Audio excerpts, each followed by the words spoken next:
टाटा धरण ओव्हरफ्लो, ठोंबरेवाडी लोणावळा येथे भिंत कोसळली, रस्ते खचले, पाण्याचा कहर, नागरिकात भीती. सोमवार रोजी झालेल्या मुसळधार अतिवृष्टीमुळे लोणावळा परिसरातील ठोंबरेवाडी येथे भीषण परिस्थिती निर्माण झाली.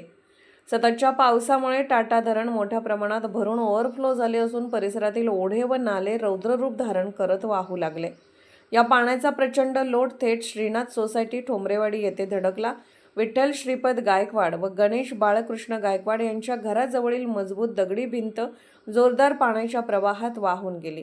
तसेच काही ठिकाणी रस्ते खचल्यामुळे वाहतूक व नागरिकांच्या हालचालींवर मोठा परिणाम झाला आहे. संतापलेल्या पाण्याने थेट घरांमध्ये प्रवेश करत मोठ्या प्रमाणात नुकसान केले. पाण्याचा वेग इतका तीव्र होता की परिसरात भीतीदायक वातावरण निर्माण झाले होते. क्षणाक्षणाला वाढणाऱ्या पाण्याच्या पातळीमुळे कुटुंबियांमध्ये भीतीचे वातावरण पसरले. मात्र प्रसंगावधान राखत दोन्ही कुटुंबांनी आपल्या सदस्यांना तात्काळ सुरक्षित स्थळी हलवले. स्थानिक नागरिकांनीही धावून येत मदतकार्य करत मानवतेचे दर्शन घडवले.